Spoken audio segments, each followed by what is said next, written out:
Shalom, selamat pagi. Sekali lagi selamat pagi. Shalom.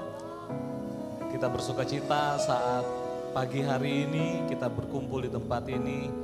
Firman Tuhan berkata adalah bersuka cita di rumah Tuhan, menyembah dan memuji Tuhan. Pagi hari ini kita menyediakan hati kita yang terbaik untuk kita memuji dan memuliakan nama Tuhan. Sebelum kita beribadah kepada Tuhan, mari semuanya kita berdoa. Terima kasih Tuhan, kami bersyukur atas segala kebaikan Tuhan, atas segala anugerah Tuhan sepanjang minggu yang telah kami lalui. Tuhan sudah menyertai kehidupan kami, Tuhan sudah memberkati kehidupan kami, Tuhan sudah menolong kami. Sehingga pada pagi hari ini kami boleh datang di tempat ini. Kami bersyukur atas segala anugerah yang Kau berikan. Kami siap untuk memuji dan memuliakan nama-Mu. Kami siap untuk menyembah Tuhan. Kami rindu Engkau hadir di tempat ini Tuhan. Melawat kami semua yang melayani, bahkan semua jemaat Tuhan yang hadir. Dipenuhi dengan kemuliaan Tuhan. Hadirat Tuhan bekerja dengan luar biasa. Yang sakit disembuhkan, yang lemah dikuatkan, yang berduka cita Tuhan, Engkau yang memberikan penghiburan. Kami rindu Tuhan ibadah kami, Tuhan menyertai dan Tuhan bertahta di atas pujian penyembahan kami. Kami bersyukur, kami berdoa juga untuk saudara-saudara kami yang menyaksikan siaran ini Tuhan, yang menyaksikan tayangan ini. Kami percaya Tuhan memberkati kehidupan mereka dan Tuhan memberkati apa yang mereka akan lihat saat pagi hari ini. Terima kasih Tuhan. Kami serahkan awal, pertengahan hingga akhirnya ibadah kami di dalam penyertaan Tuhan, dalam nama Tuhan Yesus Kristus, kami buka ibadah kami. Haleluya, amin. Engkau yang layak menerima pujian Tuhan, Engkau yang layak menerima sembah kami. Layaklah segala bangsa sujud di hadapan-Mu. Haleluya.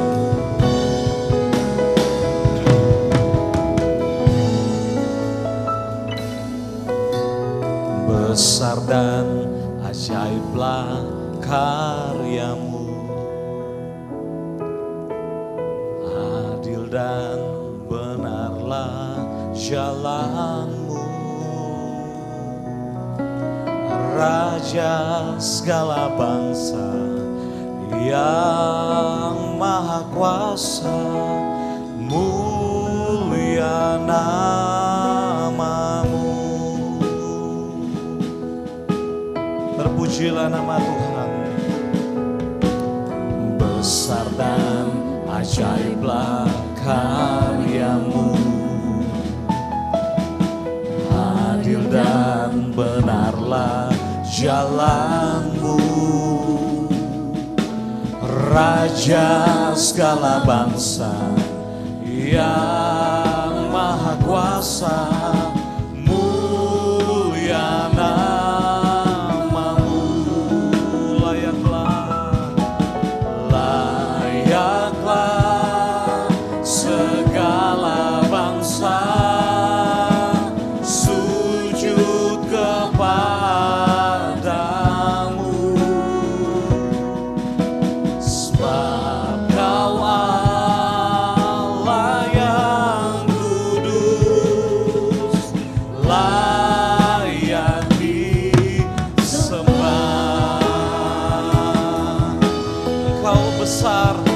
ajaib dalam segala perbuatan-Mu Tuhan.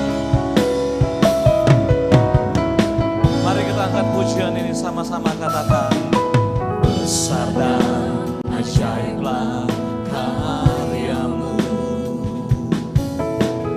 adil dan benarlah jalan-Mu, Raja segala bangsa maha kuasa, mulia nama-Mu. Layaklah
pujian kami. Bersama kita katakan, besar dan ajaiblah karya-Mu. Besar dan ajaiblah karya-Mu. Sebab adil dan benarlah jalan-Mu Tuhan. Adil dan benarlah jalan-Mu.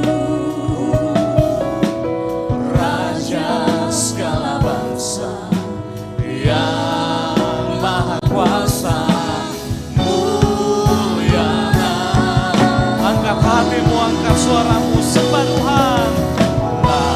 Layaklah segala bangsa sujud kepadamu, sebab Kau Allah, sebab Kau Allah yang kudus, layak disembah. Oh, layaklah segala bangsa sujud kepadamu, sebab Kau Allah, sebab Kau Allah yang kudus, layak disembah. Sebab Kau Allah yang kudus, sebab Kau Allah yang kudus, layak disembah. Sebab Kau Allah, sebab Kau Allah yang kudus, layak disembah. Mari sembah Dia. Engkau Tuhan, Engkau Allah, Engkau Raja, Engkau layak disembah Tuhan, Engkau layak ditinggikan.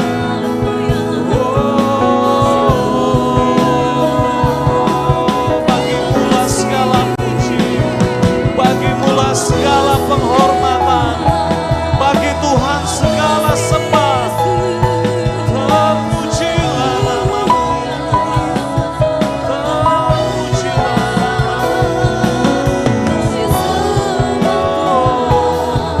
Engkau Tuhan yang kudus, Engkau Allah yang kudus, tiada seperti Tuhan. Ya Allah yang hidup, Ya Allah yang berkuasa, Dia Allah yang sanggup, Dia Tuhan yang menciptakan langit dan bumi. Bagimulah segala pujian. Kami sembah Tuhan, kami agungkan Tuhan.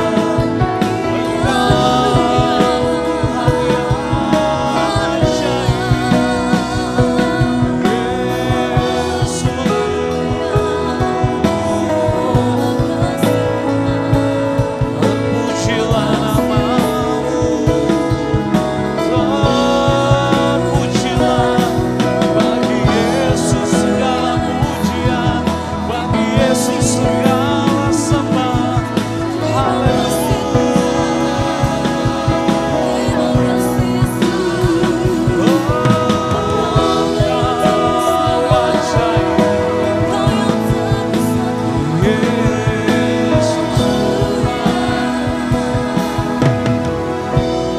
Tiada yang seperti Yesus. Haleluya.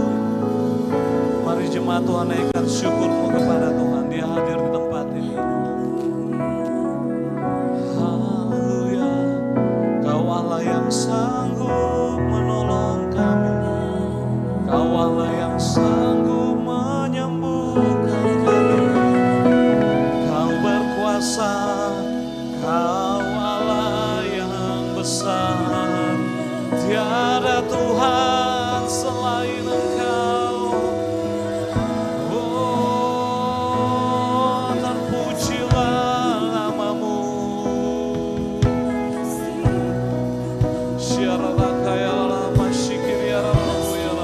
Bekerja ya Roh Kudus, jamah setiap hati yang rindu datang padamu Tuhan. Kami tinggikan namamu di tempat ini Yesus Tuhan. Kami muliakan namamu di tempat ini Tuhan. Karena kami percaya ketika umatmu meninggikan namamu di tempat ini, kuasamu bekerja, hadiratmu memenuhi setiap hati kami Tuhan. Haleluya, terpujilah namamu.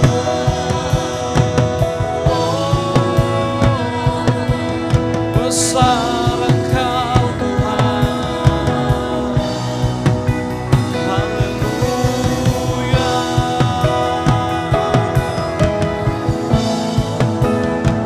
Terpujilah nama Yesus. Haleluya Tuhan. Terima kasih Tuhan. Terima kasih Yesus Tuhan. Mari semua jemaat kita bangkit berdiri di hadapan Tuhan. Kita hormati kehadirannya di tempat ini. Kita sembah Dia. Layaklah Engkau Tuhan dipuji dan ditinggikan. Layaklah segala bangsa sujud menyembah Engkau Tuhan.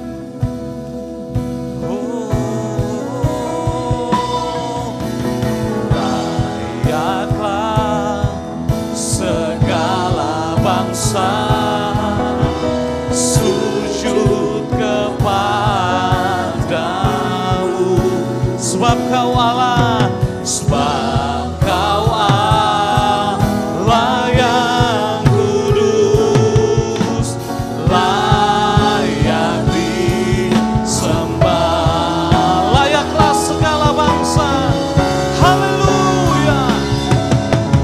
Layaklah segala bangsa sujud kepadamu,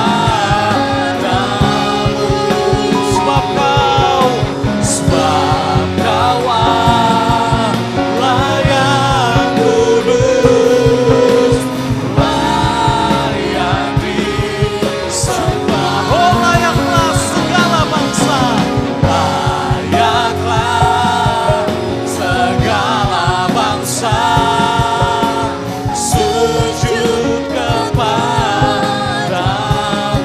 sebab Kau Allah, sebab Kau Allah yang kudus, layak disembah. Mari kita angkat tangan kita di hadapan Tuhan, katakan semuanya, layak dipuji, disembah. Kaulah yang pertama, selamanya, Raja atas segala raja, namamu besar penuh. Layaklah Kau Tuhan, haleluya, yang dipuji, disembah. Kaulah yang pertama, dulu, sekarang dan selamanya, Raja atas segala raja, namamu besar termulia. Namamu besar, namamu besar termulia. Namamu besar termulia.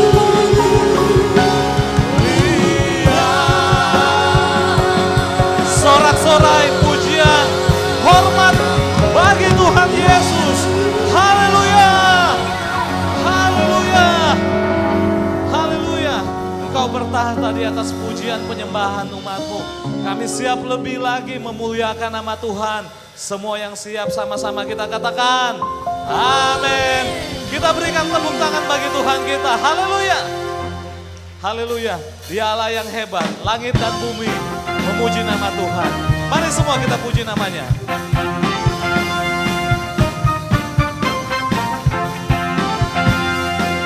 Yes.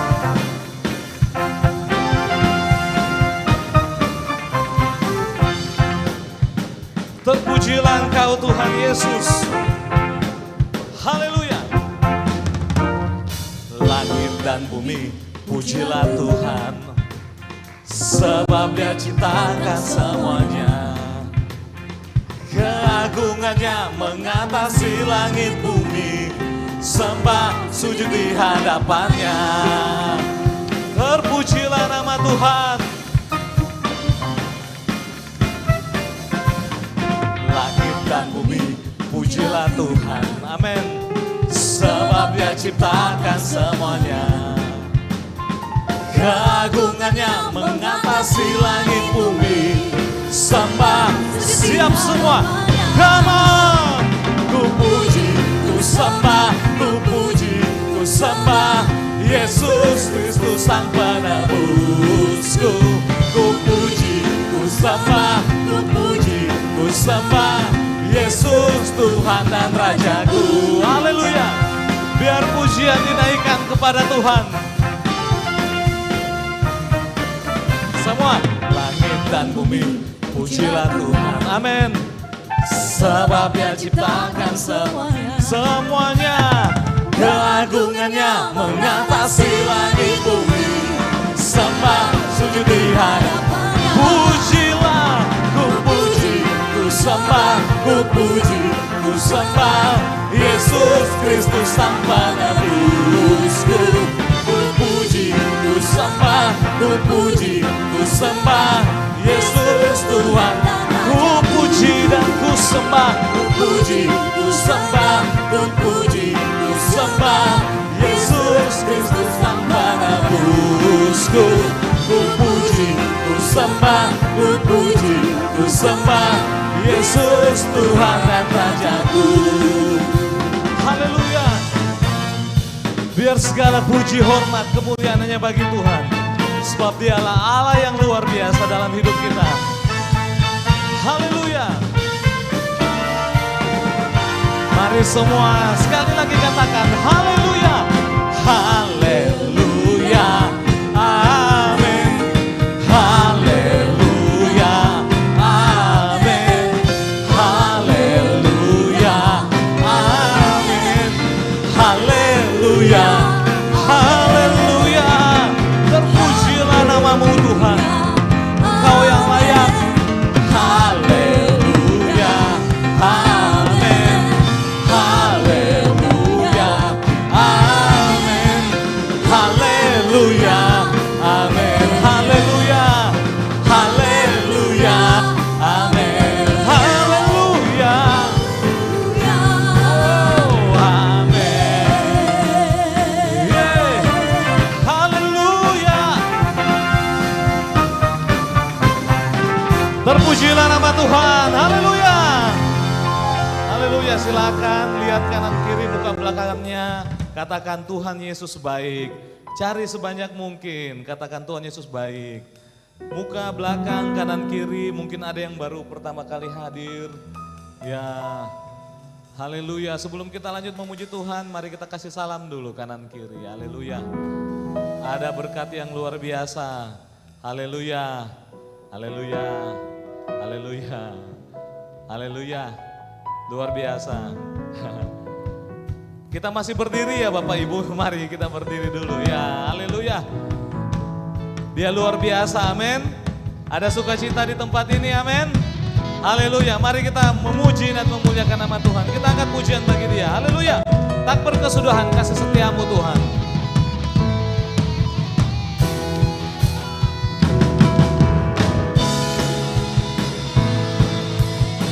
Tak berkesudahan kasih setia Tuhan, selalu baru setiap hari, sebab besar kasih setianya. Haleluya.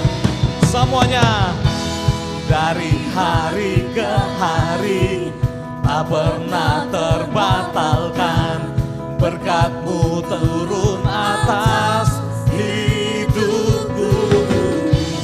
Dari hari ke hari tiada pernah tertunda. Amin. Dan setiamu Kau limpahkan bagiku.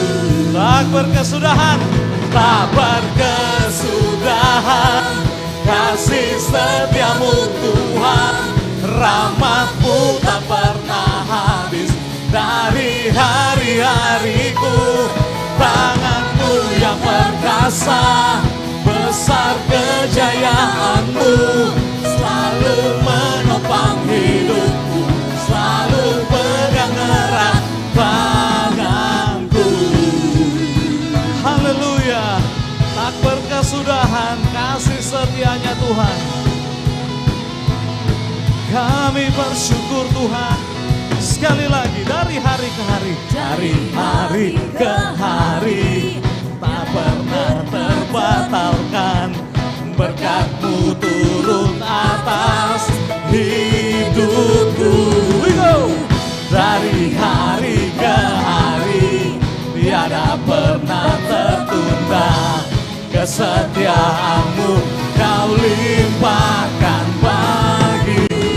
Tak berkesudahan, tak berkesudahan kasih setiamu Tuhan.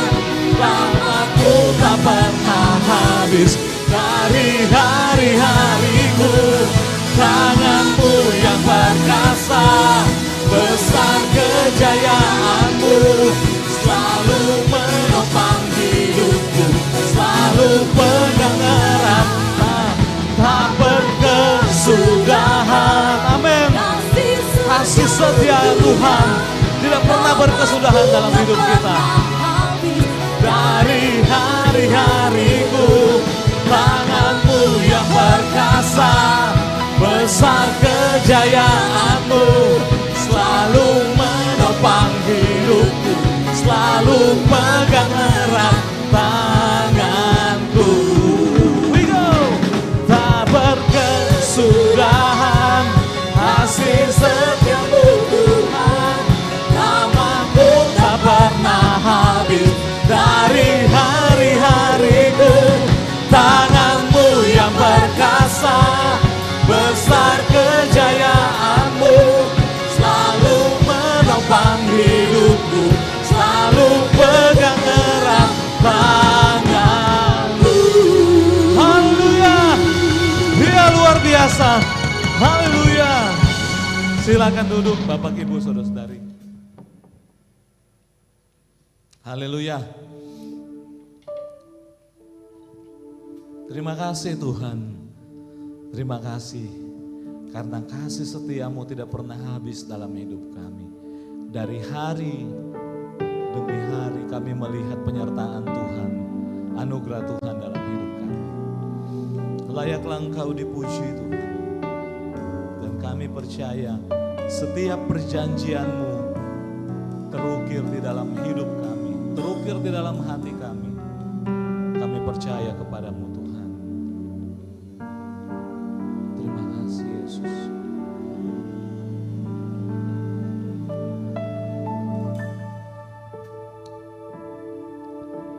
Sungguh besar setiamu, Kau nyatakan bagiku. Kau Bapa yang selalu mengerti isi hatiku.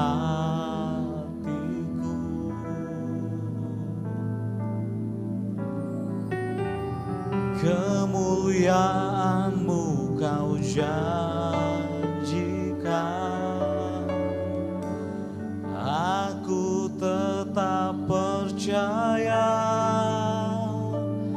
ku percaya janji-Mu ajaib, terukir dalam kehidupanku. Ku berserah di dalam kekuatan-Mu. Hanya Kau segalanya bagiku. Ku percaya janji-Mu ajaib,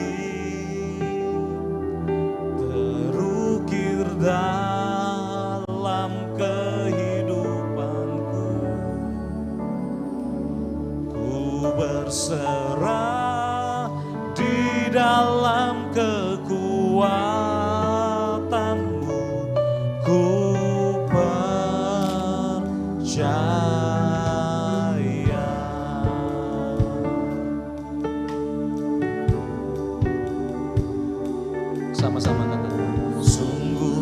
besar setiamu, Kau nyatakan bagiku. Kau Bapa kami, Kau Bapa yang selalu Kau yang mengetahui isi hati kami Tuhan. isi hatiku. Oh, kemuliaan-Mu Tuhan, Kemuliaan-Mu Kau janjikan. aku tetap percaya, ku percaya janji-Mu ajaib terukir dalam kehidupanku. Ku berserah di dalam kekuatan-Mu, hanya Kau segalanya bagiku. Ku percaya janji-Mu ajaib terukir dalam kehidupanku. Ku berserah di dalam kekuatan-Mu, ku percaya. Mari semuanya kita bangkit berdiri di hadapan Tuhan. Tak akan ku takut, tak akan ku takut, tak akan ku gentar. Kaulah imanku, Kaulah Tuhanku. Tak akan ku ragukan kebaikan-Mu di hidupku.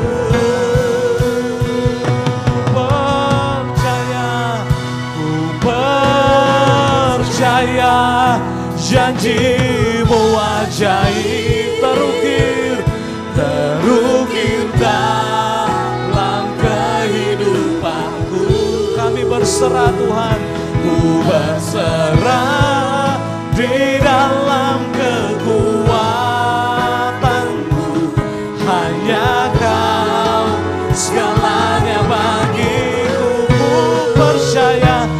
percaya janji-Mu ajaib terukir dalam kehidupanku. Kami berserah di dalam kekuatan-Mu. Ku percaya, ku berserah di dalam kekuatan-Mu. Ku percaya, ku percaya. Sembah Tuhan, haleluya.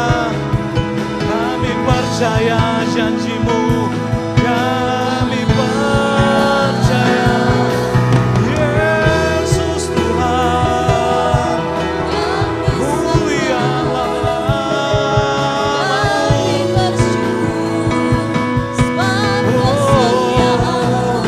sebab Engkau sebab Engkau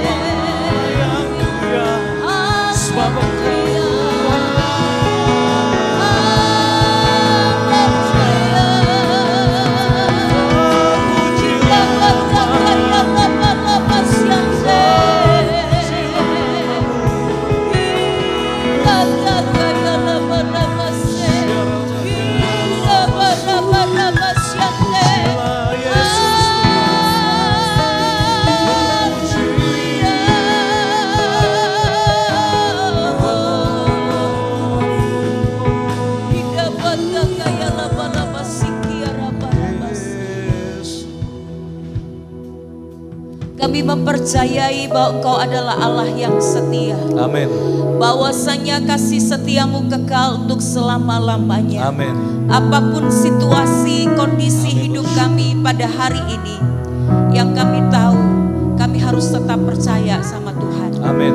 Kami harus menaruh segala pengharapan kami kepadamu ya Tuhan. Amin. Karena itu Tuhan, kami butuh firman-Mu pada saat ini.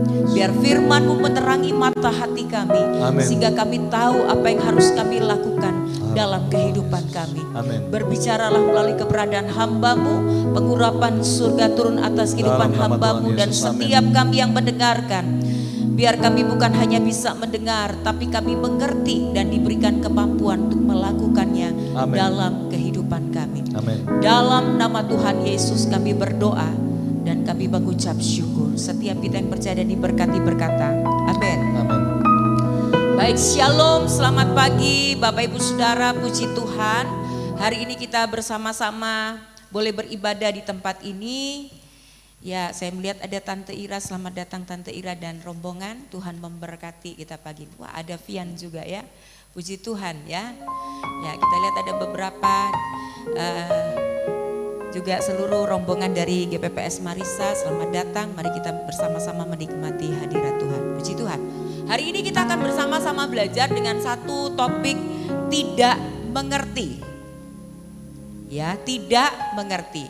Baik, Bapak Ibu Saudara, sebelum saya menyampaikan firman Tuhan, saya itu bawa sebuah box gitu Bapak Ibu ya.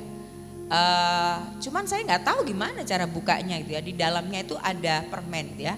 Saya mau minta tolong gitu ya, mungkin sama Delon gitu, boleh kan? Delon boleh? Delon boleh tolong saya?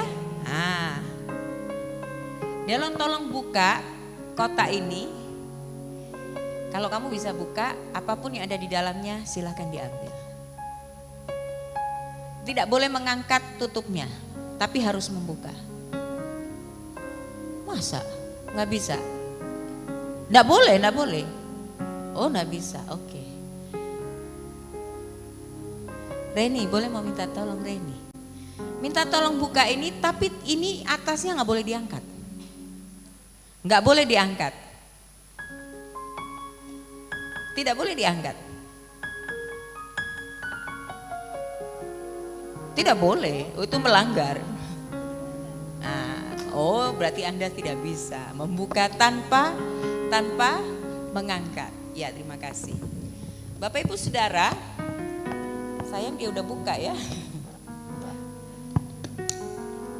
Ya, kotak ini sebetulnya bukanya nggak usah diangkat tutupnya. Tapi ada kata, nah semua dua orang ini tidak memperhatikan, ada kata push di sini. Jadi push, dia harus ditekan saja, tidak usah diangkat. Sayang sekali permen ini jadi saya nikmati sendiri saja ya, karena saudara tidak bisa. Saudara, kalau kita nggak mengerti untuk membuka ini, barang ini sederhana kan? Tapi kalau kita nggak tahu cara bukanya, setengah mati mau buka, mau angkat, nggak perlu diangkat. Dia cuma perlu begini sudah terbuka. Ya, jadi kurang teliti, kurang mengerti. Oke. Mari kita baca firman Tuhan pagi hari ini. Lukas 24 ayat 25. Ya, kita baca sama-sama 2-3. Lalu ia berkata kepada mereka, "Hai kamu orang bodoh, betapa lambannya hatimu sehingga kamu tidak percaya segala sesuatu yang telah dikatakan para nabi." Kata-kata ini nggak nyaman ya. Orang bodoh, betapa lambannya hatimu. Kita pasti nggak suka dibilang bodoh, tidak suka dibilang lamban. Tapi saya mau pakai beberapa terjemahan sehingga mengapa hari ini saya menggunakan kata tidak mengerti. Ya, dalam dua terjemahan bahasa Indonesia, ya, kalau tadi adalah terjemahan baru, ini adalah ada terjemahan bahasa Indonesia modern, ada terjemahan sederhana, ada beberapa ya. Ya, itu berkata begini, kemudian Yesus menjawab mereka berdua, "Wah, ternyata kalian belum memahami dan sangat sulit mempercayai nubuatan para nabi." Ayat yang sama dalam terjemahan Alkitab yang berbeda. Lalu Yesus berkata kepada mereka, Mengapa susah sekali bagi kalian untuk mengerti dan percaya semua yang dituliskan oleh para nabi? Jadi mengapa hari ini saya memakai kata tidak mengerti? Karena kata lamban hati, ya, bodoh dan lamban hati itu diterjemahkan mengerti dan percaya, tidak mengerti dan tidak percaya. Tadi saya membawa sebuah, yaitu ilustrasi saja. Kalau sebetulnya kita ini tidak mengerti terhadap hal yang sederhana, maka kita itu akan mengalami kesulitan. Memang kota itu bisa diangkat, bisa terbuka, tapi sebetulnya hanya dengan sedikit saja tenaga itu sudah lebih bisa dibuka. Nah, rupa-rupanya Alkitab itu mengajarkan satu hal yang menarik pagi hari ini. Terdapat hubungan yang sangat erat antara tidak memahami atau tidak mengerti dengan percaya. Ya, ada hubungan yang erat. Ya, makanya tadi kan ayat itu berkata, mengapa susah sekali bagi kalian untuk mengerti dan percaya. Terjemahan yang sebelumnya berkata, kalian tuh belum memahami dan sangat sulit mempercayai. Jadi tidak mengerti itu membuat kita itu nggak percaya. Mengerti itu membuat kita percaya. Amin. Firman Tuhan berkata, kalau kita mengerti kebenaran firman Tuhan, tadi pujian sebelum firman Tuhan, percaya janjimu, ya, ku percaya ya janjimu ya Tuhan, ya.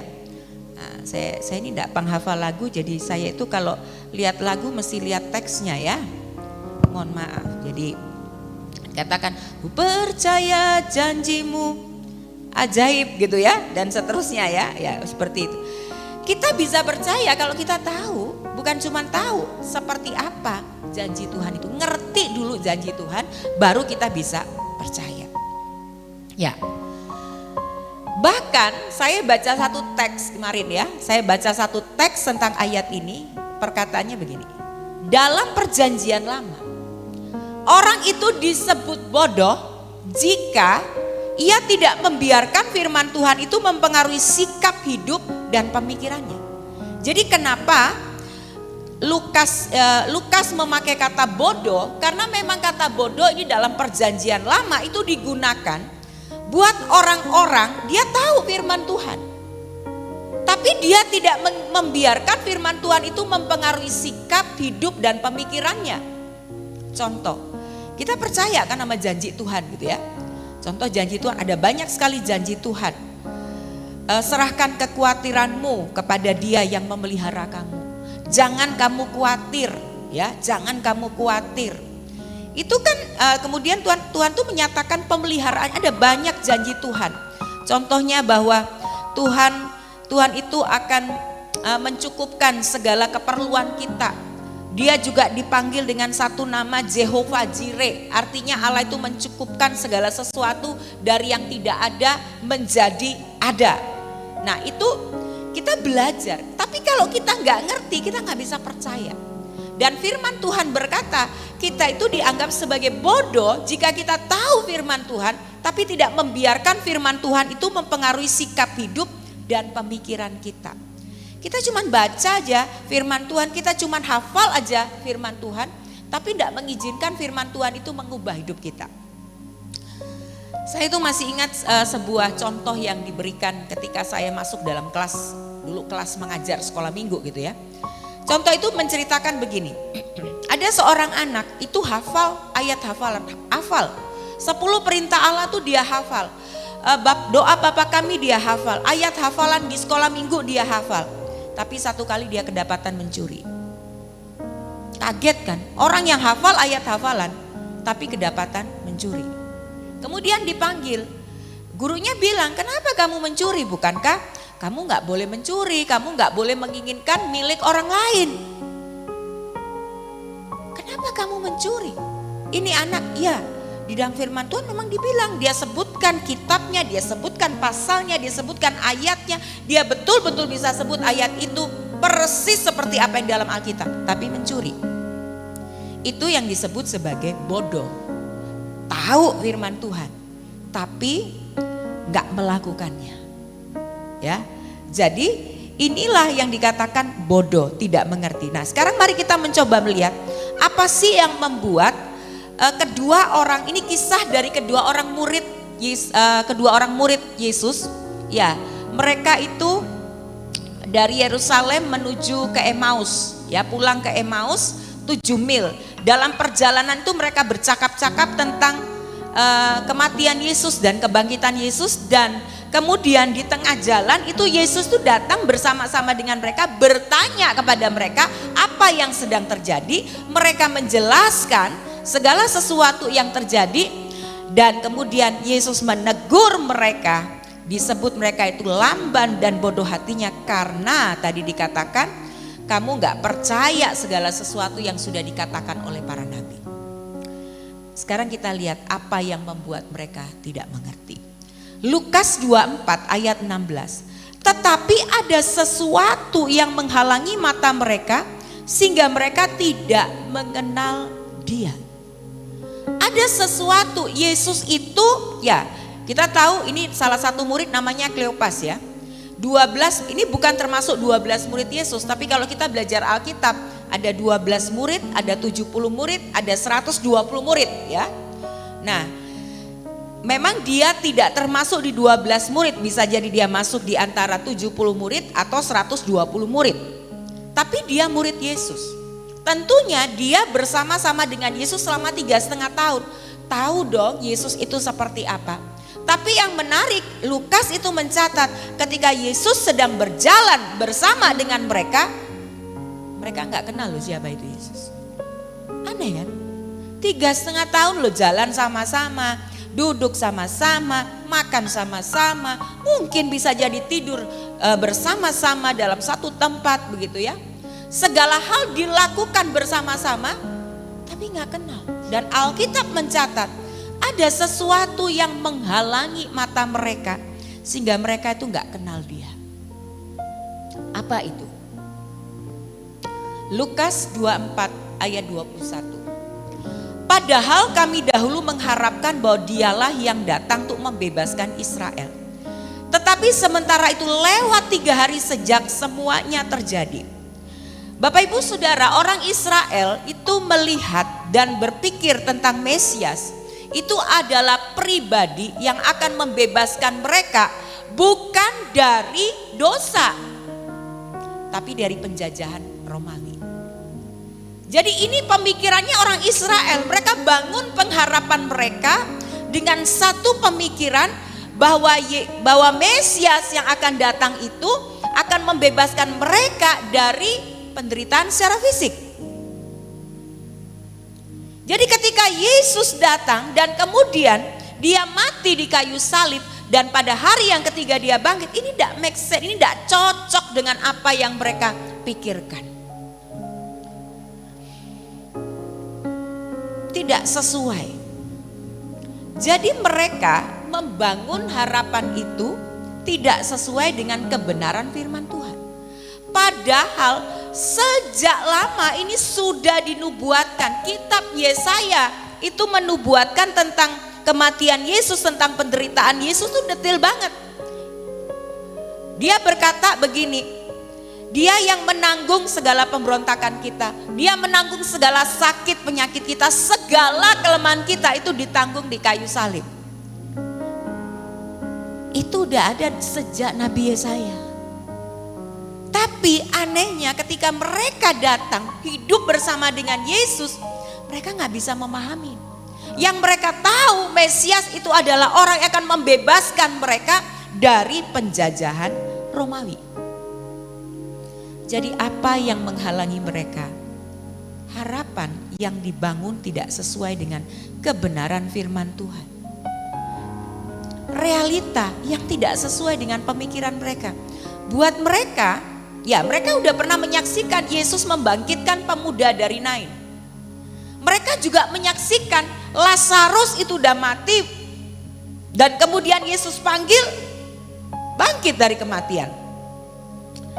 Tapi mereka gak pernah berpikir dan itu gak ada dalam pikiran mereka bahwa Yesus itu akan bangkit dengan sendirinya. Oke, Oke, kalau Yesus membangkitkan, oke lah saya udah lihat. Tapi ini bangkit dengan sendirinya.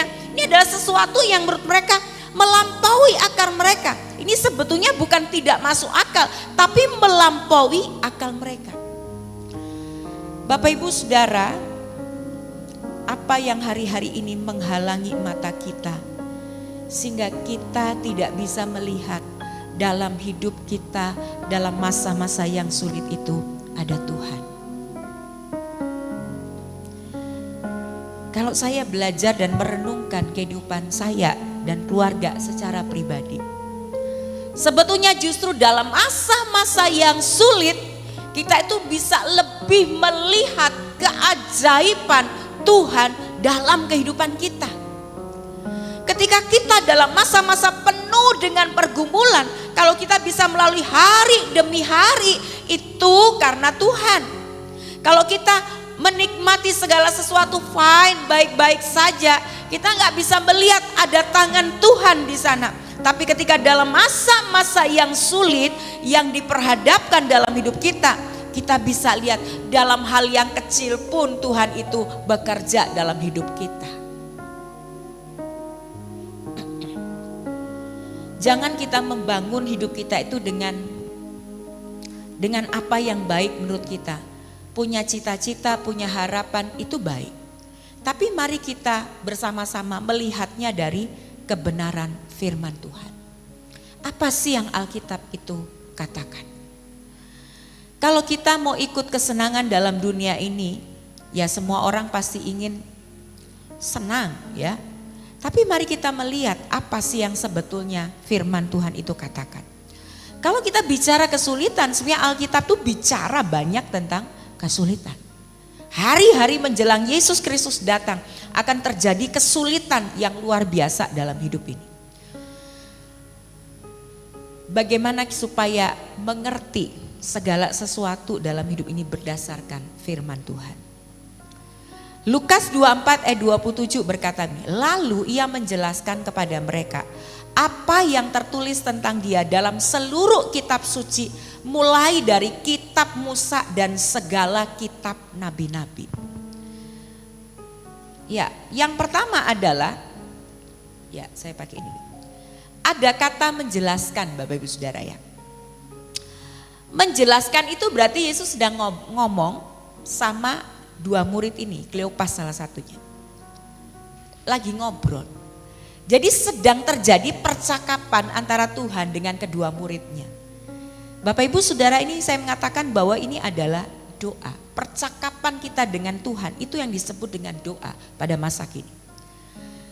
Itu percakapan atau komunikasi dengan Tuhan. Jadi supaya kita bisa mengerti segala sesuatu yang terjadi dalam hidup ini adalah ngobrol sama Tuhan, tanya sama Tuhan, curhat sama Tuhan, bercakap-cakap dengan Tuhan. Bercakap-cakap dengan Tuhan itu bukan berarti kita harus sepanjang hari 24 jam kita kemudian doa, enggak kerja, enggak. Kita memang harus punya waktu secara pribadi sama Tuhan. Tapi sambil kita bekerja, kita bisa bertanya dalam hati, mengapa ya Tuhan ini seperti ini? Saya menghadapi seperti ini, apa yang harus saya lakukan ya Tuhan? Keputusan apa yang harus saya ambil Tuhan? Ini sulit loh Tuhan, saya nggak tahu mesti ngapain. Itu kita bisa ngobrol sama Tuhan dalam hati. Ya kita butuh waktu memang bersama-sama dengan Tuhan. Secara betul-betul dalam kesunyian, hanya saya dan Tuhan, hanya kita dan Tuhan. Itu kita butuh. Tapi dalam sepanjang hari kita menjalani hidup ini, kita perlu bertanya karena dalam hidup ini banyak hal yang kita nggak bisa pahami, nggak bisa mengerti. Ngobrol sama Tuhan. Jangan cuma ngobrol dengan judget kita. Saya hari Kamis itu ngajar mahasiswa itu hampir 4 jam ya. Saya ngobrol sama mahasiswa, kamu pernah pakai artificial intelligence enggak? Saya buktikan bahwa artificial itu memang bisa menjawab apa yang apa yang kita cari. Ayo kita belajar. Waktu itu saya sedang mengajar tentang model pembelajaran. Ya, ini topiknya model pembelajaran. Saya jelaskan, saya buktikan, ya saya pakai Zoom begitu ya, saya pakai Canva, saya tekan AI-nya dan kemudian saya tulis model pembelajaran Yesus. Saya bilang tidak sampai 5 menit keluar. Saudara, AI bisa menjawab, tapi perhatikan, AI itu enggak hidup, itu teknologi. Tapi Tuhan itu hidup. Amin. Saudara mau tanya sama AI, bisa. Strategi marketing segala macam bisa. Saya buktikan pada waktu itu dengan mahasiswa saya. Enggak lama, 5 menit keluar itu model pembelajaran Yesus. Segala macam model pembelajaran. Coba kalau harus studi textbook, butuh waktu berjam-jam itu saudara. Saya butuh 2 minggu untuk saya belajar tentang satu konteks, satu perikop ayat dan kemudian mau melihat metode pengajaran Yesus. Tapi AI cuma 5 menit. Tapi AI nggak bisa menjawab kegalauan hidup kita. Tapi AI nggak bisa menjawab kesedihan kita. Tapi AI nggak bisa memberikan ketenangan bagi kita. Tapi AI nggak bisa kasih damai sejahtera bagi kita. Kalau hari ini kita datang kepada Tuhan, kita datang dengan segala pergumulan kita, Tuhan bisa jawab. Amin. Yang susah dia bisa kasih kekuatan, dia bisa kasih penghiburan. Yang sedang galau-galau karena broken heart atau broken yang lain gitu ya, Tuhan bisa kasih damai, sejahtera, ketenangan yang abadi. Kalau hari ini kita kurang bahagia, Tuhan bisa kasih kebahagiaan. Amin. AI nggak bisa kasih itu, tapi Tuhan bisa kasih itu. Jadi ngobrolnya jangan ngobrol dengan teknologi, ngobrol sama Tuhan. Memang dia tidak kelihatan karena dia pribadi yang maha kuasa, tapi kehadirannya itu bisa dirasakan. Amin. Bilang sama kiri kananmu, Yesus itu ada bersamamu. Yesus bisa rasakan kesedihanmu. Amin. Kalau toko kita sepi, Tuhan juga lihat. Kalau toko kita lagi pelanggannya kurang banyak, Tuhan juga lihat. Kalau toko kita diberkati dengan luar biasa, Tuhan juga lihat. Apapun yang menjadi keperluan, kebutuhan, Tuhan itu memperhatikan. Jadi yang pertama, kalau kita tidak mengerti terhadap segala sesuatu dalam hidup ini, ngobrol sama Tuhan, tanya sama Tuhan. Tuhan bisa pakai firman Tuhan, Tuhan bisa pakai hamba Tuhan, Tuhan bisa pakai teman kita, saudara kita untuk menjelaskan secara langsung, secara tidak langsung. Tapi juga Tuhan bisa memberikan pemahaman kepada kita sehingga kita ngerti. Kemudian yang kedua, saya balik ya. Ya, yang kedua adalah saya mengatakan 3M terhadap firman Tuhan. Ya, boleh membaca atau mendengar, tapi yang kedua adalah merenungkan, yang ketiga mengerti firman Tuhan. Jawabannya balik-balik adalah firman Tuhan. Jadi kalau kita tidak mengerti, kita carinya di mana? Kalau orang Jawa tuh ada namanya buku primbon. Jadi kalau mau merit itu ya, kalau orang Jawa gitu, ditanya itu ada orang Jawa tuh kenal wetonnya, ya saya nggak ngerti, cuman saya dengar aja, oh ini kelahiran ini wetonnya apa gitu ya, kemudian dicari, oh jodohnya ini, terus kira-kira menikahnya lebih baik hari apa, itu di primbon ada gitu ya, itu kitab ada satu buku namanya primbon. Tapi kalau kita nggak usah pakai primbon, kita tanya, kita baca firman Tuhan itu bisa memberikan arahan kepada kita setiap hari. Karena firman Tuhan berkata, Mazmur 119 ayat 105, firman-Mu itu pelita bagi kakiku dan terang bagi jalanku. Jadi kenapa Tuhan gak pakai lampu yang terang gitu? Enggak, saudara, itu bedanya gini, terang bagi kakiku. Jadi Tuhan itu buka setapak demi setapak sampai seluruh perjalanan itu Tuhan berikan terang. Kadang kita gak ngerti mesti ngapain gitu ya. Tapi setapak demi setapak akhirnya semuanya bisa kita jalani. Hari ini saya nggak panjang firman Tuhannya gitu ya, tapi saya mau cerita tentang, ini saya kemarin udah bawakan kisah ini, kisah nyata gitu ya. Kita mau belajar dari kisah nyata ini. Bagaimana orang yang tidak mengerti terhadap rencana Tuhan itu akhirnya hidup dalam kepahitan dan kekecewaan. Dan kemudian tapi ya puji Tuhan masih diberikan waktu untuk bertobat. Jadi hari ini kita belajar untuk mengerti terhadap segala sesuatu dari sudut pandang firman Tuhan. Saya mau baca kisah ini. Ya ini mungkin gambarnya nggak persis seperti ini gitu ya. Tapi ini adalah kisah seorang yang bernama David yang berasal dari Swedia. Dia punya istri namanya Svea. Mereka dipanggil oleh Tuhan untuk memberitakan Injil di Zaire, di Afrika. Ya mereka berangkat pada tahun 1921 bersama anak sulungnya. Satu tugas yang mulia ya untuk menjadi misioneri. Namun tantangan mereka itu sangat berat. Ya tahun 1921 Bapak Ibu ya, bukan tahun sekarang. Kalau sekarang mungkin ya teknologi sudah luar biasa gitu ya. Namun tantangan mereka sangat berat, kemudian istrinya terserang malaria pada saat dia hamil. Tapi yang menarik, sekalipun dalam kondisi sakit, ini istri tetap membimbing seorang anak kecil penduduk desa asli untuk mengenal Yesus. Kita lihat ya, suami istri ini melakukan kehendak Tuhan. Pergi ke Zaire, Afrika. Tapi coba perhatikan. Kenapa justru melakukan kehendak Tuhan jadi sakit?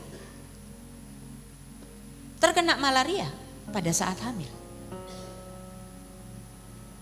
Melakukan kehendak Tuhan. Itu bukan berarti tidak ada tantangan Bapak Ibu Saudara ya. Ingat lagunya anak sekolah minggu? Di dalam dunia ada dua jalan.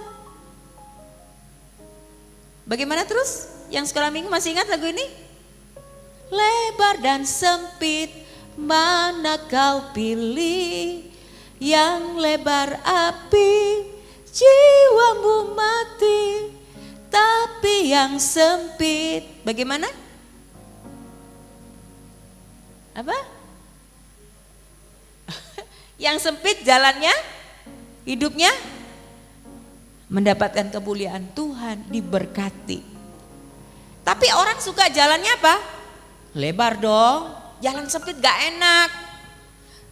Kalau bahasa Jawa tuh dusel-duselan gitu ya, apa tuh bahasa sini ya. Jadi aduh susah mau jalan sempit-sempit, mesti antri, mesti satu-satu gitu kan. Tapi kalau lebar, enak sekali kalau jalan lebar. Kita paling suka kan, orang kan, enak sekali gitu ya. Tapi kalau sempit enggak enak. Mengikut Tuhan itu seringkali jalannya sempit. Bukankah Yesus berkata, kalau kamu mau jadi pengikutku, pikul salib. Pikul salib. Ya, singkat cerita, ini bukan cuman istrinya terserang malaria. Tapi meninggal anaknya. Bukan anak, istrinya tuh meninggal. Tapi anak yang dikandung Svea diberi nama Aina hidup. Istrinya meninggal, anaknya hidup. Ini awal mula kekecewaan David Flood kepada Tuhan. Dia hamba Tuhan. Dia tahu kebenaran firman Tuhan. Tapi pada satu titik ketika dia berhadapan dengan satu realita kehidupan, istrinya meninggal karena sakit malaria, dia kecewa. Dia ngomong sama Tuhan, Tuhan, kenapa sih kau izinkan ini terjadi? Kami ini datang ke Afrika untuk memberitakan Injil, bukan mau pasiar Tuhan. Orang ini mau datang, mau layani Tuhan, mau jangkau jiwa bagi Tuhan. Tapi belum setahun Tuhan so ambil kita pe istri. Aduh.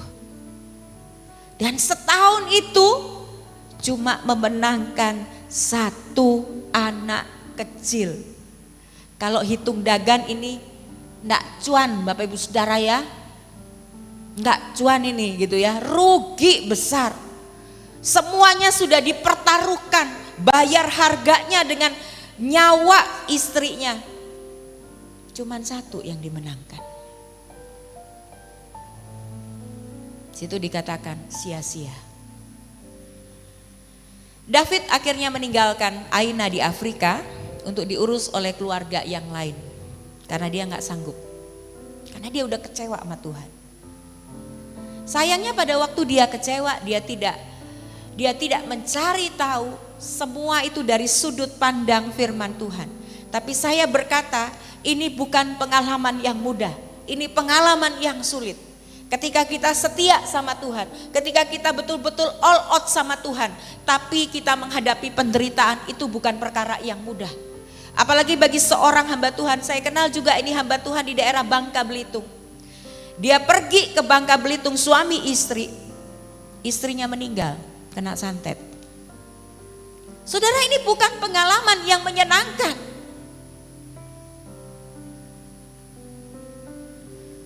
Ya, David kembali ke Swedia bersama dengan anak sulungnya. Ya, dia menikah dan punya 5 orang anak. Tapi dia hidup dalam kepahitan pada Tuhan, hidupnya amburadul. Jadi perhatikan ini saudara ya, kalau kita kecewa sama Tuhan karena kita nggak ngerti rencana Tuhan bagi hidup kita, jangan lari, tapi cari Tuhan, tanya sama Tuhan. Tuhan pasti kasih tahu sama kita kenapa Tuhan izinkan itu terjadi. Jangan lari, karena semakin lari dia kemudian hidup dalam kepahitan. Kekecewaan itu mengakibatkan dia kepahitan. Kepahitan itu mengakibatkan dia hidup amburadul. Dia menjadi seorang yang seorang yang peminum gitu ya, hidupnya pokoknya amburadul, dia dibenci oleh anak-anaknya. Itu David. Bagaimana dengan anak perempuannya? Aina tumbuh dewasa. Ya, itu dia dibesarkan sama keluarga angkatnya yang hamba Tuhan. Dan pada akhirnya dia menikah dengan seorang yang bernama Dewi Hertz, presiden sekolah Alkitab di desa Masisi, Kongo, daerah Afrika. Satu hari gak sengaja, anak itu membaca majalah Kristen tentang kisah seorang penginjil. Penginjil itu bernama Ruhigita Nagora, yang dipakai Tuhan memenangkan 600 orang di Zaire. Zaire itu adalah tempat di mana orang tua Aina menjadi misioneri. Ternyata Ruhigita ini adalah anak kecil yang dulu dibimbing oleh David dan Swea. Kemudian dia bertumbuh menjadi pelayan Kristus dan memimpin sebuah gereja di Zaire. Satu anak kecil, David bilang, sia-sia Tuhan. Setahun kami di sini, istri saya meninggal. Saya cuma menangkan 1 orang. Tapi begitu tahun demi tahun berlalu, anak kecil ini bisa menangkan 600 jiwa. Jadi belajar mengerti yuk semua dari sudut pandang Tuhan. Kayaknya ini kalau dihitung matematika, ini gak menguntungkan, ini merugikan. Tapi Tuhan punya matematika yang berbeda. Anak ini bertumbuh luar biasa dan jadi seorang hamba Tuhan yang bisa menangkan 600. Coba kalau pada waktu itu David dan Swea tidak memenangkan anak ini, tidak ada 600 orang di Zaire yang bisa dimenangkan. Ruhigita pun masih hidup dalam kegelapan. Aina yang tahu, langsung dia cari ayah kandungnya, David Flood. Dan perhatikan, David masih hidup dalam kekecewaan pada Tuhan. So bertahun-tahun dia masih kepahitan, dia masih kecewa. Orang yang kecewa sama Tuhan tidak diberesin, itu menjadi kepahitan, hidupnya berantakan. Kemudian Saina menemui David. Dia cerita, Papa, anak yang kau menangkan Ruhigita itu, anak kecil, buah pelayanan Papa di Zaire. Sekarang dia sudah jadi hamba Tuhan yang besar. Dia bisa menangkan, dipakai Tuhan luar biasa. Dia seorang pemimpin di sebuah gereja di Zaire. Wow, mendengar itu hati David dijamah oleh Roh Kudus. Dia bertobat, dia pulih, baru dia bilang, sekarang aku mengerti. Kenapa aku harus ke Zaire? Kenapa aku harus membedangkan seorang anak? Aku ngerti sekarang ternyata Tuhan punya rencana yang jauh lebih baik dari apa yang aku pikirkan. Setelah dia bertobat dari kekecewaannya, tidak lama dia meninggal dalam damai. Bapak Ibu Saudara, ini satu kisah yang menurut saya luar biasa. Orang yang tidak mengerti kehendak Tuhan, dia bisa kecewa sama Tuhan. Bukan cuma kecewa, tapi pahit sama Tuhan. Dan bisa meninggalkan Tuhan. Orang yang meninggalkan Tuhan, hidupnya berantakan. Karena kita gak pernah tahu bagaimana harus menjalani. Saudara, akhir kisah dari dua murid, Kleopas dan temannya. Hatinya begitu berkobar-kobar setelah bertemu dengan Yesus. Dan mereka baru nyadar di akhir cerita, ini Yesus. Saudara, 7 mil itu jarak yang tidak dekat. Mereka baru sampai di Emmaus. Mereka balik ulang ke Yerusalem. Mereka cerita pertemuan dengan Yesus. Orang yang dijamah Tuhan. Orang yang mengerti apa yang menjadi kehendak Tuhan. Hatinya tuh berkobar. Sekalipun dalam penderitaan. Pesannya cuma satu, Bapak Ibu Saudara. Mari kita belajar. Mari kita belajar memahami hidup ini dari kebenaran firman Tuhan. Mari kita bilang sama Tuhan siang hari ini, Tuhan, hidup hari ini terasa sulit. Kami butuh Engkau. Bimbing kami dengan firman, dengan Roh Kudus. Sehingga situasi yang sulit sekalipun kami bisa tetap percaya sama Tuhan. Sekali Yesus tetap Yesus Tuhan. Apapun yang terjadi dalam hidup ini, kami mau tetap percaya sama Tuhan. Amin. Kita nyanyikan satu pujian yang sangat lama. Ajarku mengerti segala rencanamu Tuhan. Haleluya Yesus.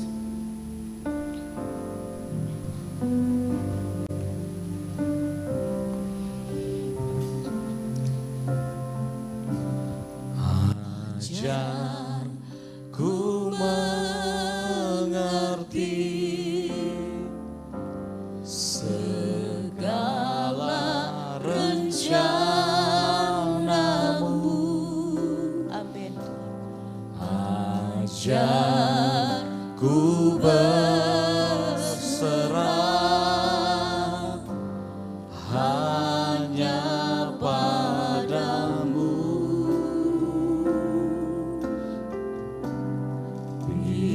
Pimpinlah jalanku. Amin Tuhan. Dalam terang firman-Mu, ajarku berharap hanya padamu. Amin. Bapakku, ajar segala rencanamu.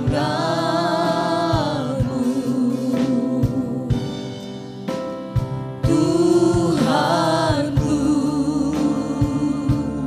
heran perbuatanmu.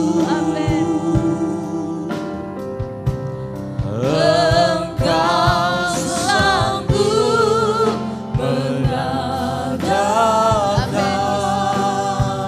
segala yang ku perlukan menurut kehendak-Mu.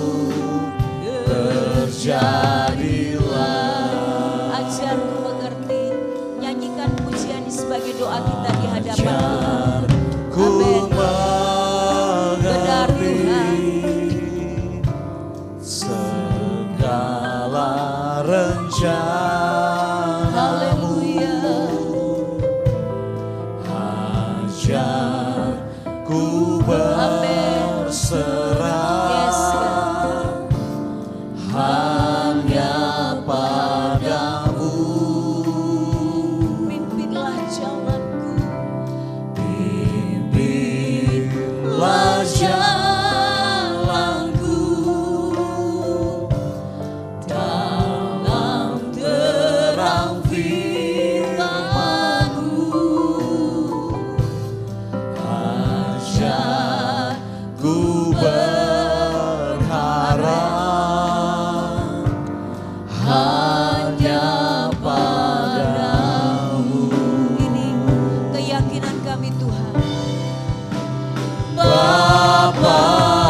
kehendakmu, Tuhanku. Heran perbuatanmu, Engkau sanggup mengadakan segala yang ku perlukan. Menurut kehendakmu, terjadilah Bapakku. Ajaib segala rancanganmu,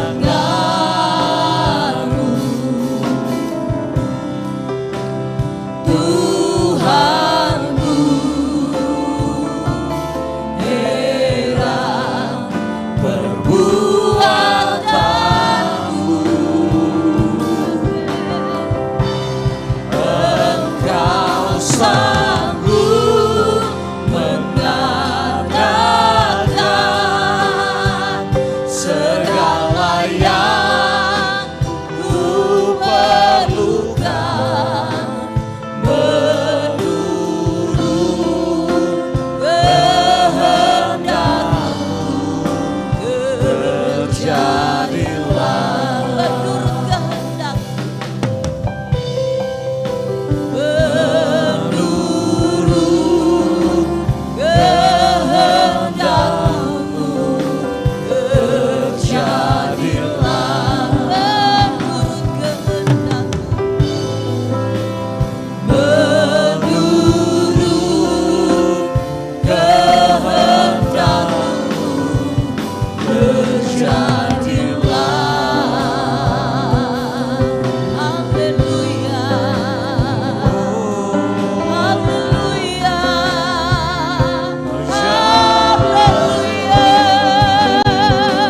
Kami berserah Tuhan, kami berharap padamu. Haleluya. Kami bersyukur. Kita kaya lapa-lapa siande, kita kaya lapa-lapa siande.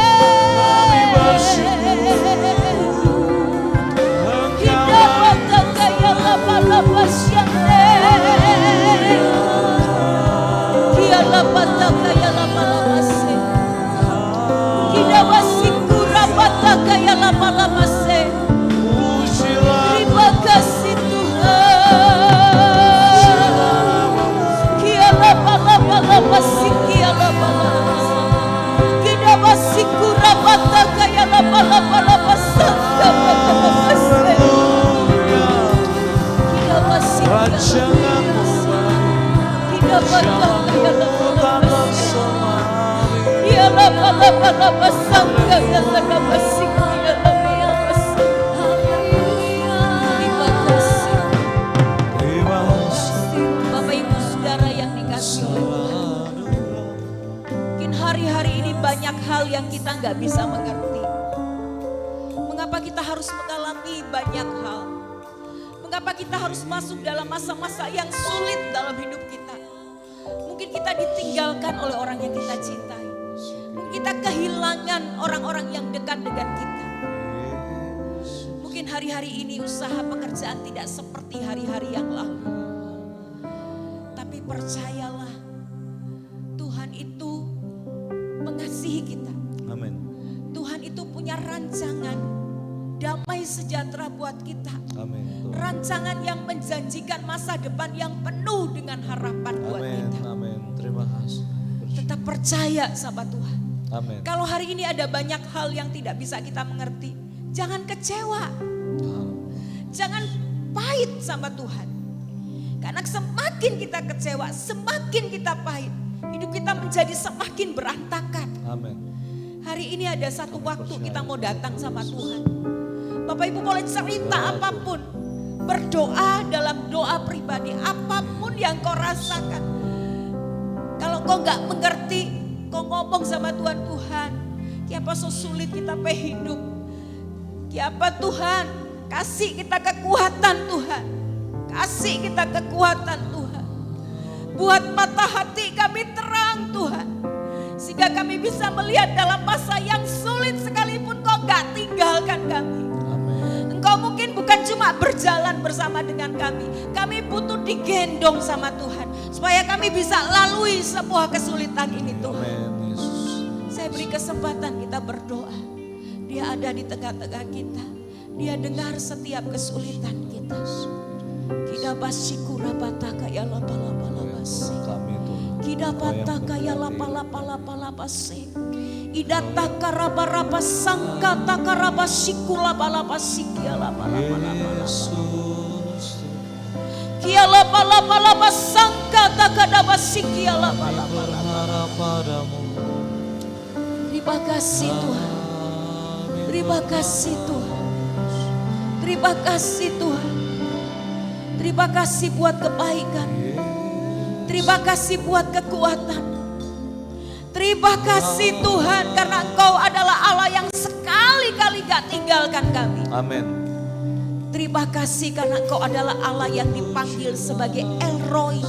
Allah yang melihat kami. Allah yang mempedulikan kami. Dan Allah yang berikan jalan keluar. Engkau Allah yang disebut sebagai Yehova Nisi. Engkau panji keselamatan, panji kemenangan bagi kami Tuhan. Situasi yang sulit, situasi yang mungkin belum pernah kami alami yang hari-hari ini terjadi. Tapi kami tahu pertolongan Tuhan itu lebih dari cukup. Amin. Kehadiran-Mu dalam hidup kami melambangkan kesetiaan, Amin. pemeliharaan, dan Amin. pertolongan yang sempurna. Amin. Terima kasih buat kebenaran firman Tuhan. Berbicara terus dalam hati dan hidup kami. Roh Kudus kiranya Engkau menolong kami. Dalam nama Tuhan Yesus kami berdoa dan kami mengucap syukur. Amin. Amin.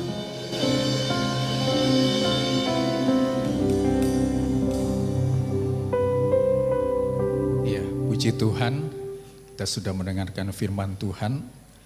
Khotbah bulan Mei ini yang pertama bicara persembahan yang memuliakan nama Tuhan, di mana kita tetap setia beribadah kepada Tuhan, menghormati Tuhan, dan mengembalikan persepuluhan. Bahkan juga khotbah Ibu Gembala tentang kuat di dalam Tuhan, dan juga tentang menghadapi proses hidup. Dan hari ini kita bicara tentang, atau khotbah yang kita dengar adalah, kalau kita tidak mengerti tentang Tuhan, itu akan mengecewakan kita. Tetapi ketika kita mengerti Tuhan, dan dalam rencananya, kita terus berdoa, percaya, dan hidup berdasarkan firman Tuhan, maka ada kebahagiaan, sukacita, kemenangan besar yang Tuhan nyatakan di dalam kehidupan kita. Puji Tuhan. Terima kasih untuk pelayanan PAW, WL Singer, pemain musik, multimedia, sound system, Asyir Kolektan, bahkan juga pelayanan sekolah minggu yang menyampaikan firman Tuhan. Apapun yang kita lakukan tentunya diperhitungkan Tuhan menjadi berkat untuk setiap kita. Kegiatan sepekan untuk jemaat Tuhan, doa pagi setiap hari Selasa, Kamis, dan hari Sabtu.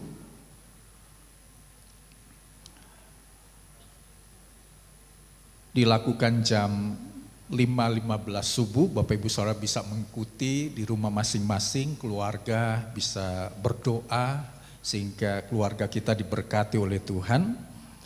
Dan kemudian ibadah gabungan Youth dan Dewasa Muda dilaksanakan pada hari Selasa tanggal 27 Mei jam 8 malam di ruang serbaguna. Jadi ada pengumuman, ada ibadah gabungan Youth dan Dewasa Muda di ruang serbaguna.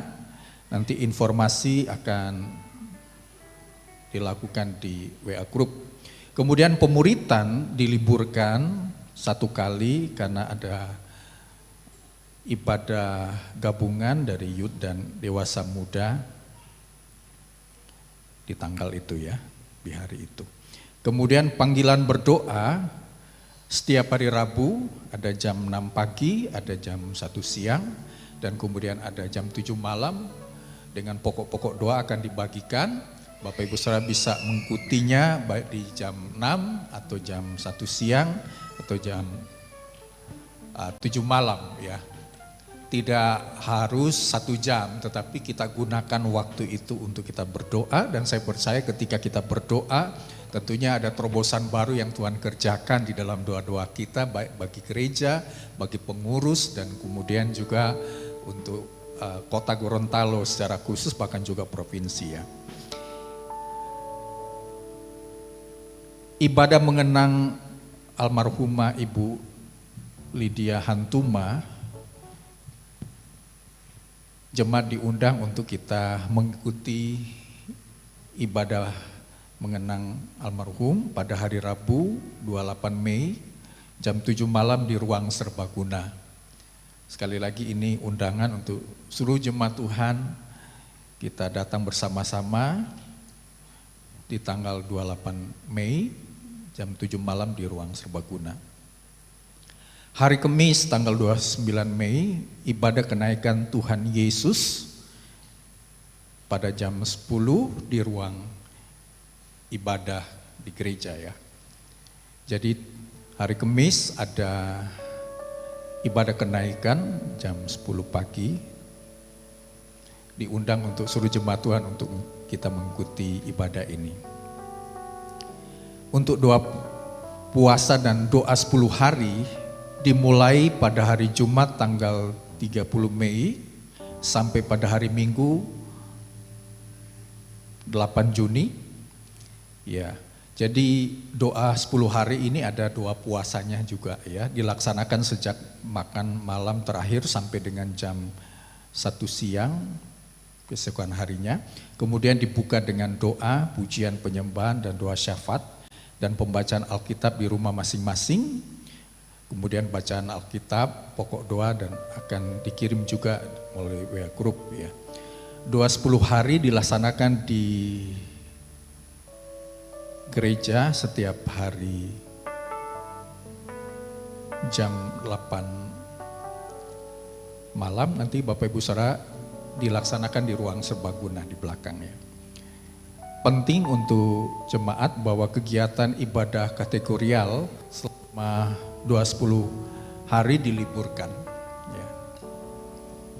Kemudian ibadah doa puasa tetap dilaksanakan setiap hari Sabtu jam 1 siang sampai selesai di ruang serbaguna. Kemudian dilanjutkan dengan berbuka puasa bersama. Bapak Ibu Saudara bisa mengikutinya di doa puasa. Ibadah raya GPPS Gunung Murai Gorontalo dilaksanakan secara onsite setiap hari Minggu jam 10 pagi di ruang ibadah. Nanti ada siaran ulang ibadah akan dilakukan ya. Siaran ulang untuk ibadah 1-2 jam akan disiarkan kembali, sehingga jemaat yang tidak beribadah di gereja, mereka beribadah di tempat masing-masing karena ada beberapa jemaat rumahnya jauh, mereka bisa mengikuti ibadah siaran ulang ya. Puji nama Tuhan. Pengumuman untuk pengurus GPPS Gunung Murai Gorontalo untuk minggu depan tanggal 1 ada pelantikan pengurus baik dari komisi wanita, kemudian komisi PAW, dan kemudian komisi visitasi, rumah tangga, dan kemudian komisi PRAH diundang untuk pelantikan pengurus periode 2025 sampai 2028. Dan saya percaya apapun yang menjadi tugas kita tentunya dihargai Tuhan, menjadi berkat untuk setiap kita. Kita akan memberikan persembahan untuk pekerjaan Tuhan, mari kita sama-sama berdoa.